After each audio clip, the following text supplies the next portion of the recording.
Hello everyone, Mystery here reporting live for Darktide News Network, your most trusted source for all things Darktide, and of course, Slop. Today brings patch 1.10.4 to Darktide, which is a bug-fixing patch. There are a good number of bugs that are supposedly addressed in this patch, and coming with them are some very, very lofty claims in terms of improvements to performance. So this is what I will request of the lovely Darktide News Network community. If you have noticed any performance changes, or if you have not noticed any performance changes, whatever your lived experience after having played on this patch for some amount of time, please comment down below so that I can gauge whether or not this seems to have had any success for the larger community, because this is obviously something that affects many different consoles and machines differently. Now let's go ahead and plunge into things here, but not before I remind you, if you want to keep supporting independent news journalism, which is sort of a redundant phrase, but if you want to keep supporting that stuff, then you should definitely subscribe to Mystery and by extension, Darktide News Network. Thanks for your guys' support. Let's begin right here. Warband, this patch comes with several technical improvements that we hope will increase stability, and network performance in the game. And it should also improve playing on slower and or unstable network connections. Now, my main hope here is that we can address some of those long-running network stability issues that have plagued Darktide for many millennia, seemingly at this point. My biggest issues with Darktide are that, well, of my myriad of issues with Darktide, some of my biggest issues with connectivity and gameplay crashes in Darktide seem to relate to that stability, seem to relate to the fact that if you lose connection to the server for even a tiny picosecond, the server doesn't know what to do. It just absolutely shits the bed, and then it kicks you out of the game, and you have to reconnect in order to resync with the party. And I feel like that is a big problem that we've had for a long time. So hopefully this is what they're talking about in that sense. And they say they will continue to work on improvements and urge you all to keep sending in crash reports as they really help us to find further solutions. Let's see what they got down here with several improvements and fixes to stability and network performance. That could be good, right? We like network performance, we like stability. That is one of the #1 immersion breaking issues in Darktide, as polled by you guys in the community. So yeah, I am all for this, but it remains to be seen how quality they are. Improved memory usage to increase performance on lower end devices.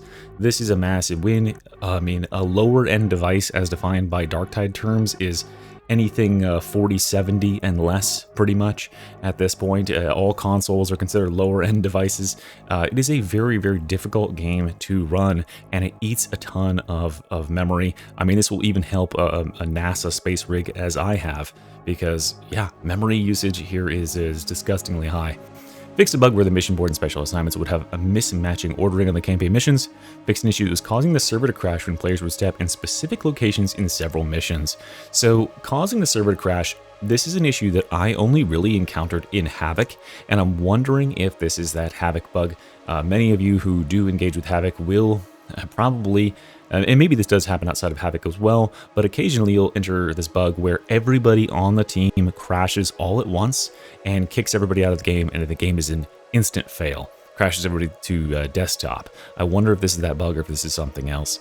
Fixed a memory leak when generating player portraits or UI presentations. This is something that I had heard alleged for a while now, is that the portrait renders in the bottom of the screen in the Morningstar are actually a cause of a lot of memory leaks, and I have had them disabled for a long time for that reason. I do believe it has helped, and maybe now that it is fixed, I can re-enable those.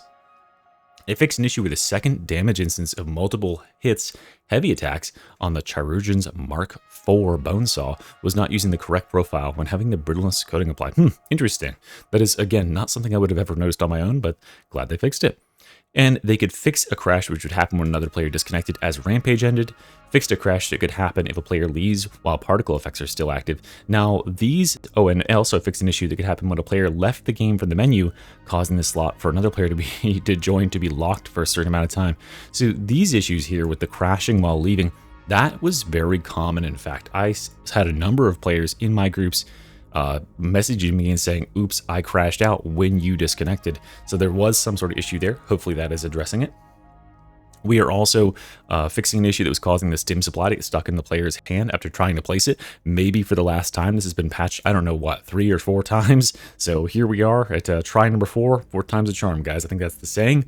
Fix an issue, or sorry, fix well-oiled kill team. I know this was a major irritant for tons of people. I think this was the only currently bugged. Maybe it's this one, maybe like one other one. I know that this is the bugged penance that most people were complaining about in the comments, saying, "Hey, what's going on here?" I believe this is the one for Arbites, right? So if they got that working, maybe that means that all penances are once again available to actually collect. They have removed that last blessing point for the Shredder auto pistol, so you can finally remove that little orange dot in your inventory. That's great.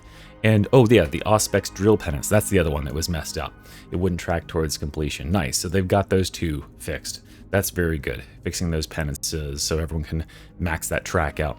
Fixed a lighting issue where the light would turn from dark to very bright. I encountered this quite a bit, in fact, on certain maps.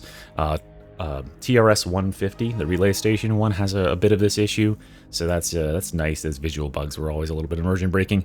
Mission fog disappearing completely when using stealth ability. I thought that was a feature of stealth, because to be honest with you, it was always very nice to be able to use your stealth ability on veteran, and it makes sense on veteran when you go into your infiltrate ability and it turns on the night vision goggles that you can see through the dark on the darkest missions. Now apparently you probably can't. And then we are also going to be fixing bugs with controllers starting campaign missions. I don't know what this is. But here we have some nerfs, guys. They are nerfing us.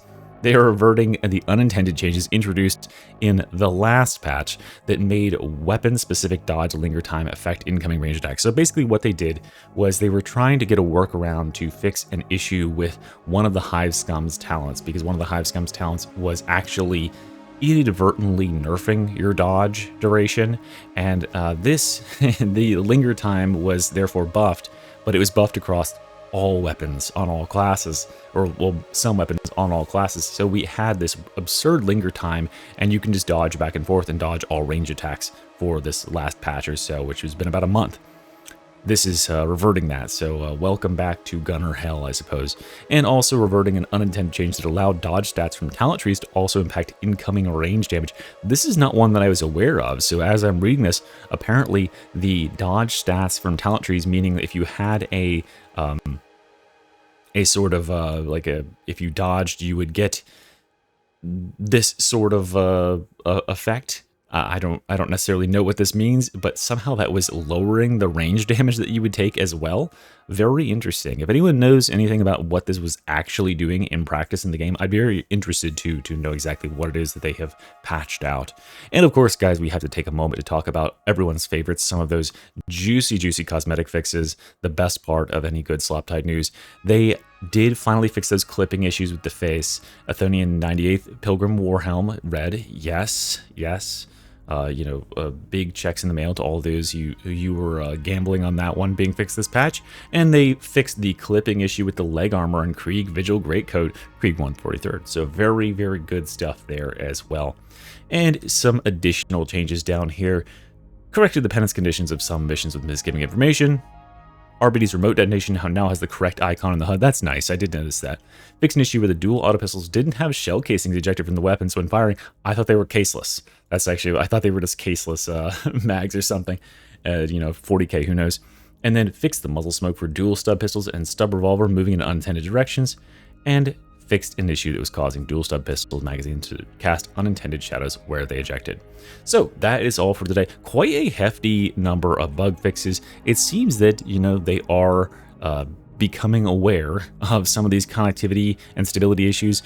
Perhaps, and I'm just saying this, perhaps all of the community's constant drum beating on this issue has finally made it through their skulls that this is one of the #1 issues we want to be addressed in the game.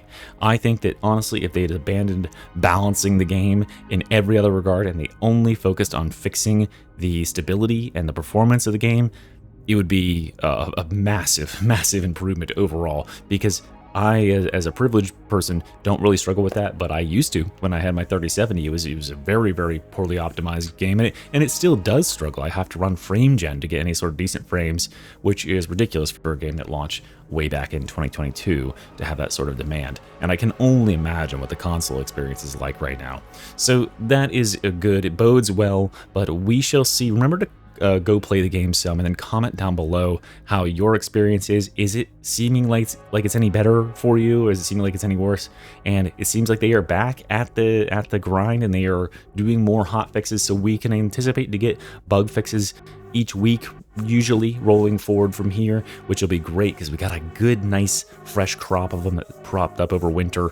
And yeah, they're gonna get all that sorted for us, and then we'll get back to hopefully some real content being teased sometime in the middle of next month for that release in March, which is usually the case. Anyway, guys, thank you very much for watching this episode of Sloptide News. Make certain that you are subscribed down below, and I'll see you next time. Mr. Riot, bye-bye.